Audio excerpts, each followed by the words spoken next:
진돗개의 목줄을 잡고 걸어가는 로봇개. 그 안에는 구글 AI가 탑재되었습니다. 그런데 저는 이 장면을 보면서 감탄보다 먼저 이 질문이 떠올랐습니다. 로봇이 산책도 시켜주면 인간은 뭘 하지? 놀아야 하나? 오늘은 바로 이 질문에 대한 답을 찾아보겠습니다. 현대차 보스턴 다이내믹스의 로봇개 스팟.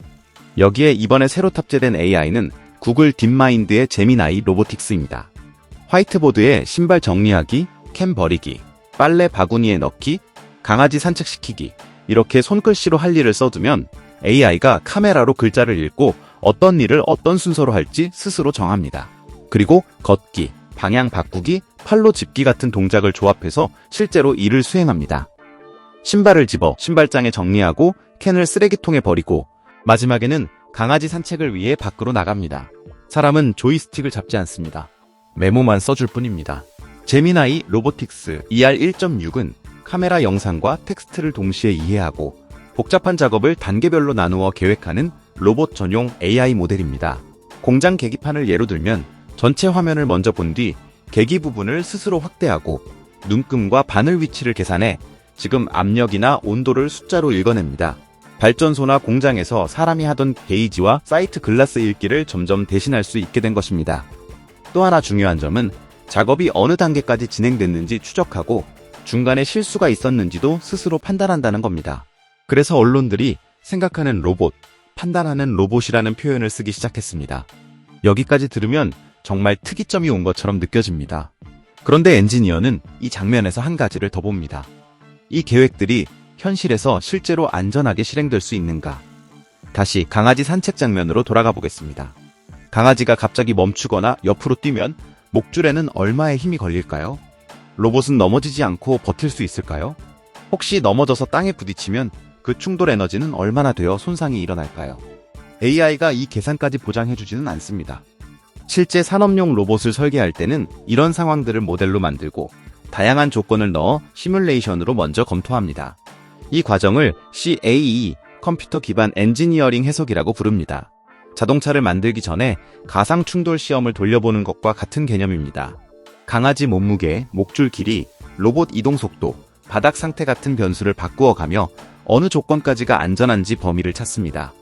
이렇게 정해둔 기준이 있어야 AI가 어떤 행동을 선택하더라도 로봇은 그 기준 안에서만 움직이도록 제어할 수 있습니다. 정리하면 이렇습니다. 제미나이는 무엇을 할지 정해주는 뇌에 가깝고 그 행동이 현실에서 어느 범위까지 괜찮은지 검증하는 일은 물리 해석, 즉 CAE의 영역입니다. 그리고 현장에서 가장 중요한 것도 결국 물리입니다. 보스턴 다이내믹스가 강조하는 실제 목표는 공장, 발전소, 플랜트 같은 산업 현장입니다.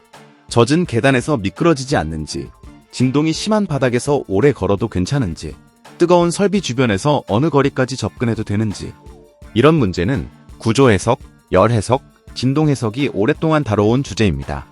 구글 AI와 스팟의 조합은 결국 앞에서는 이를 이해하고 계획하는 뇌, 뒤에서는 물리와 해석으로 검증된 몸, 이 두 가지가 함께 움직이는 구조라고 할 수 있습니다. 처음 봤던 강아지 산책 장면은 분명 특이점이 온 것 같은 느낌을 줍니다. 하지만 아무리 AI가 똑똑해져도 중력과 마찰, 충돌과 에너지 같은 물리 법칙은 그대로입니다. AI는 그 안에서 가장 똑똑하게 움직일 방법을 찾을 뿐입니다. 그래서 앞으로의 로봇, AI 시대에는 한쪽에서 거대한 모델이 세상을 이해하는 동안 다른 한쪽에서는 그 계획이 현실에서 안전하고 믿을 수 있는지 확인하는 일이 계속 필요합니다. 그것이 바로 CAE를 다루는 엔지니어의 역할입니다. 어쩌면 특이점이라는 말은 AI가 인간을 완전히 대체하는 순간이 아니라 AI와 물리와 엔지니어링이 한 팀처럼 움직이기 시작하는 순간을 가리키는 것인지도 모릅니다. 똑똑해진 로봇개를 보면서 기술이 어디까지 왔는지를 넘어서 이 기술이 사람과 함께 어떤 세상을 만들지, 그리고 그 세상에서 어떤 기준을 세워야 할지를 함께 생각해봐야 할 때입니다. 방금 보신 영상이 유익하셨다면 좋아요를 눌러주세요. 구독은 큰 힘이 됩니다.